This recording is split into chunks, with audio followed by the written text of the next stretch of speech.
Hi, welcome to Storytime with Josh. Today we are going to read Rapunzel by Paul O. Zielinski. Yep, Zielinski. Alright.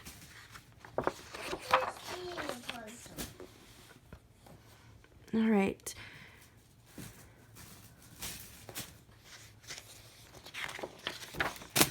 Rapunzel says, surely among the most original and gifted of illustrators, Paul Zielinski once again has crafted a unique version of an age-old tale. Josh, drawing on elements from early French and Italian sources, as well as from the Grimms, the artist brings forth the humanity of Rapunzel, taking us beyond the events of the story to discover its powerful, enduring truths. His stunning oil paintings evoke not a barren, forbidden tower, but one of aesthetic beauty and physical luxury. Not an ugly witch who cruelly imprisons a young girl, but a mother figure who powerfully resists her child's inevitable growth, and two young people who must struggle in the wilderness for the self-reliance that marks the true beginning of adulthood. Resonant with the complex flow of human relationships, this book is a work of rare endeavor.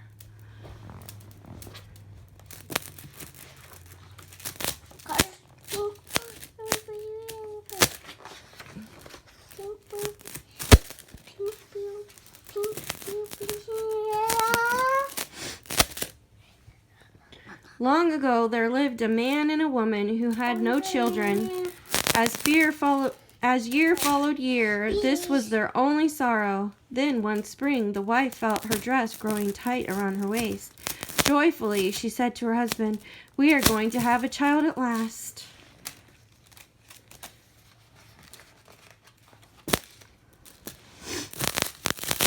Joshy, stop. Are you listening? Yep. The wife liked to sit by a small window at the back of their house and look down into a beautiful garden. Flowers grew there, and rare fruits and herbs of every kind.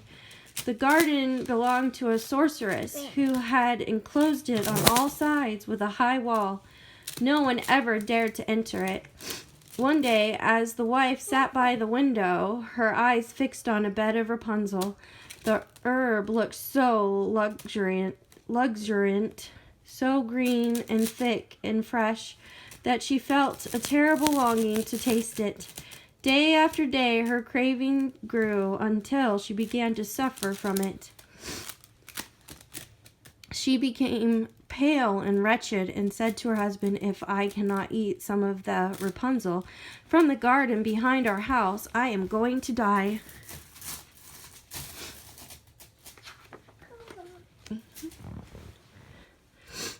Her husband was alarmed to hear such desperate words. He loved his wife dearly and saw no choice but to bring her some of the Rapunzel. 10 times, 20 times he circled the garden wall, but found neither door nor gate. So lowering himself through the window at the back of the house, he climbed down into the sorceress's garden. Quickly he pulled up as much Rapunzel as he could hold, and scrambled back up through the window. His wife made a salad of the roots and greens, and devoured it with a wild hunger. So intensely delicious was the taste that she nearly fainted as she ate. Yet the next day her craving for Rapunzel was even fiercer than before. Look, Josh.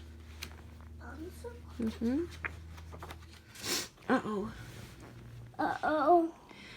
Once again, the husband made his way down the wall and into the garden, but this time, as he reached for the Rapunzel, the sorceress rose up before him. "How dare you come here to steal my Rapunzel?" she cried. "Oh, it will serve you ill." "Have mercy on me," the man begged. "My wife is carrying our child. She has seen your Rapunzel from our window and conceived such a longing for it that she will die unless she can eat some." What am I to do?" The sorceress considered his words. "If what you say is true, you may take the Rapunzel that you need, but in return you must give the child your wife will bear." Josh, stop. I can't read it when you do that. "You must give me the child that your wife will bear." The frightened husband did not know what to say. Rather than see his wife die, he agreed to the demand. And when the child was born, the sorceress appeared in the room. She named the baby girl Rapunzel and carried her away. Mommy, hold this. Yeah, I know. Hold down this. Hold down. Look. See the picture? I see it. She's carrying the baby away, see? I see it. Mm-hmm. Hold on, look. Yep, there's the baby. All right. The sorceress cared for the baby, seeing to her every need. Rapunzel grew to be a child of rare beauty, with pale skin and an abundance of flowing red gold hair. When she reached the age of 12, the sorceress led her into the forest to live in a high tower. Do this. Yeah, I will later.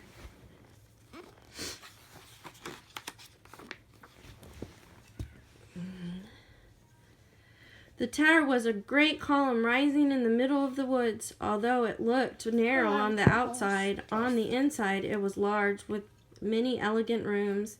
Yet no door led into this tower, and its only window was at the very top. When the sorceress wished to enter, she stood below the window and called, "Rapunzel, Rapunzel, let down your hair." Then Rapunzel would unpin her silky braids and wind them around a hook on the window frame and let them tumble all the way to the ground, and the sorceress would grab hold of them and hoist herself up. I see it. There, she's doing it right there. Yeah. For years, Rapunzel lived alone in her rooms above the treetops, visited only by the sorceress. Then one day, a king's son came riding through the woods. As he neared the tower, he heard a voice sweeter than any he had ever known. It was Rapunzel, singing to the forest birds. Charmed by her voice, the prince fell deeply in love. He circled the tower 10 times, 20 times, but found no entrance. "How strange this tower is," he said to himself, and felt he would die of sadness. He inquired at the nearest houses, where he was told that the tower belonged to a sorceress, who was keeping a young girl shut away inside. Day after day the prince returned, hoping to glimpse the girl whose sweet singing had moved him so.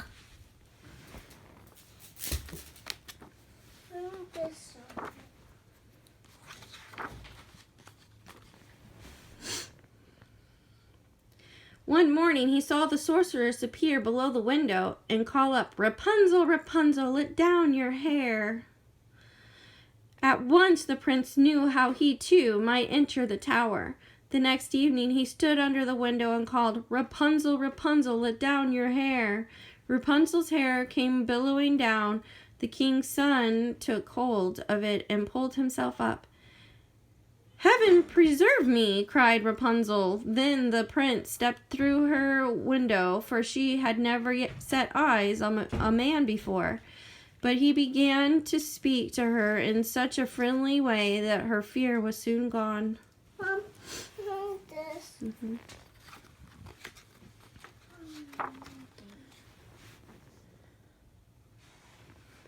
"Your singing was so beautiful," the prince told her, "that I knew I must see your face, or my heart could have no peace." Rapunzel saw that he was young and handsome. In her own heart she felt a happiness she had never known, and when the prince, grown bold, proposed to marry her then and there, she consented.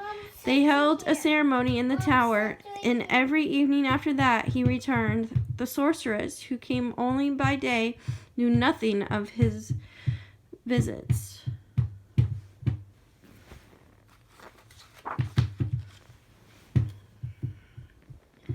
One day, when the sorceress entered the tower, Rapunzel said, "If you please, mother, help me with my dress. It is growing so tight around my waist, it doesn't want to fit me anymore."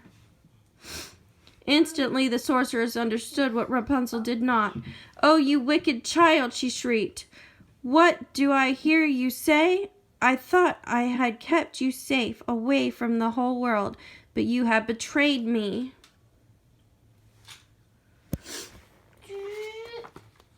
Oh, look. Josh, you gonna look? In a rage, she seized the braids and coils of Rapunzel's silky hair and sheared them off. Then she sent the miserable girl to a wild country to live alone with no one to care for her. After some months in this wilderness, Rapunzel gave birth to twins, a boy and a girl. It's a big. It's right here. Once the sorceress had cast Rapunzel out of the tower, she gathered the cut-off hair and fastened it to the window hook. That evening, when the prince called up, "Rapunzel, Rapunzel, let down your hair," she let the hair cascade down. The poor prince pulled himself up to the window, only to be confronted by the sorceress, her eyes wild with fury. "So you have come to fetch your dearest darling," she cried. "Well, you shall not see her again. Rapunzel is lost to you forever."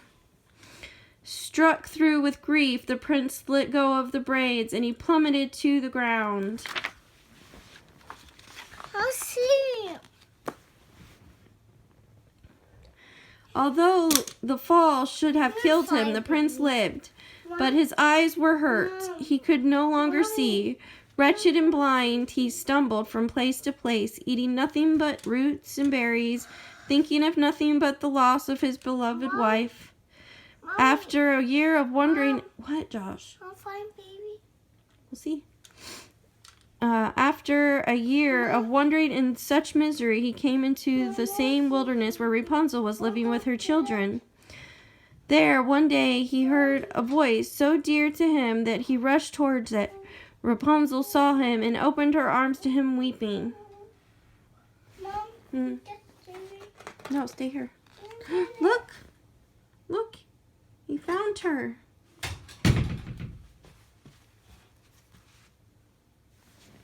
See? He found her. Okay. As Rapunzel embraced the prince, two of her tears fell into his eyes. Suddenly his vision grew clear. Once again the prince could see. He gazed at Rapunzel and at their two beautiful children.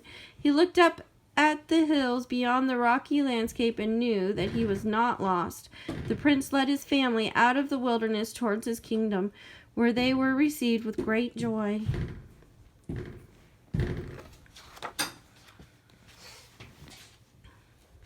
There they lived a long life, happy and content. I'm gonna go get it, baby. And that is the end. Peter Mark's Rapunzel. Say bye. Bye. And do